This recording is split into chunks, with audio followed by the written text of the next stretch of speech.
Welcome to my vlog! Halika, samahan niyo kaming mag-breakfast! Siyempre, may oras na naman akong mag-prepare ng breakfast.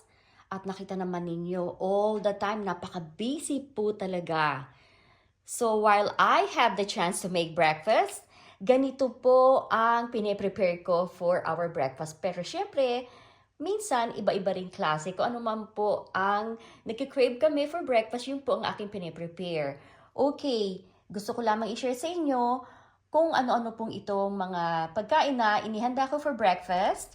At syempre, ang mga health benefits na makukuha po natin dito. Ang eggs po ay complete protein.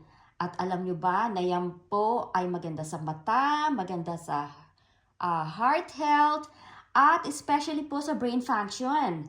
May help improve memory and memory function.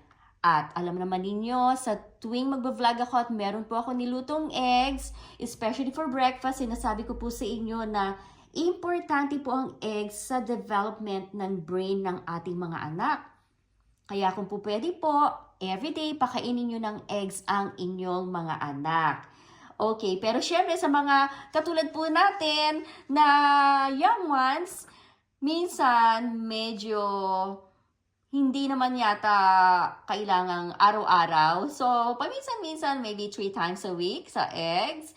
Pero, syempre, depende rin kung pwede sa inyo at depende rin sa mga sasabihin ng doktor niya, di ba? Okay, so, next one is the cheese. Alam kong paborito po ng lahat itong cheese. Kahit na anong klaseng cheese, basta may keso, paborito ng lahat yan. Ang cheese po ay high in protein and low in carb. Good for the heart and packed with bone healthy nutrients and can provide essential nutrients like calcium, protein, and minerals. Okay, makikita ninyo rito ang paborito ng mga bata, ang hotdog. Okay, so ang hotdog po naman has some health benefits then, but can also be high in sodium, cholesterol, and saturated fat.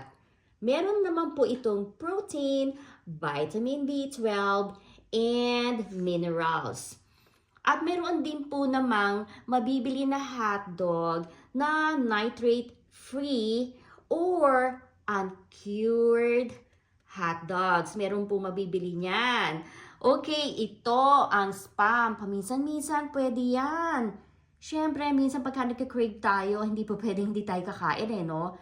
Pero kailangan, siyempre, moderation. In moderation, kasi po, it has a little nutritional value, but can be high in calories and fat and sodium. At isa pa po na importante, lalo na doon sa mga gusto magpa-sexy talaga eating too much can lead to weight gain. Okay, so medyo medyo less tayo ng kain ng spam kasi po it's high in calories and fat. Okay. At syempre, hindi mawawala sa atin ang ating paboritong pandesal. All-time favorite pandesal, hindi ba? Hindi kumpleto ang ating breakfast kung wala tayong pandesal. Ayan, mainit-init pa yung pandesal na yan.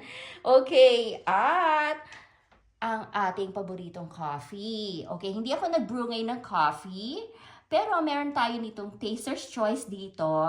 At alam naman ninyo na ang coffee ay pampagising. At ito, naka-ready na rin ang ating hot water for the coffee. Pampagising ang kape. At syempre, kailangan natin for alertness and improve mental performance. And last but not the least, syempre, kailangan meron tayong orange juice. So, orange juice po ay rich in vitamin C, potassium, folate, antioxidant, at maganda po yan sa eyesight at digestion. So, pagkakain po namin, syempre, habang nagbe-breakfast, nagka-coffee, at pagkatapos, siyempre, mag-orange juice. Okay.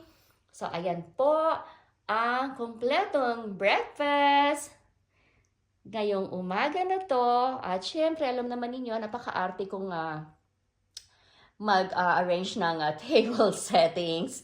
Sabihin ninyo, simpleng-simple, nasa bahay kami-kami lang. Pero, syempre, gusto ko yung iba Gusto ko po talaga yung magandang tignan ang aming lamesa at napakalinis tignan.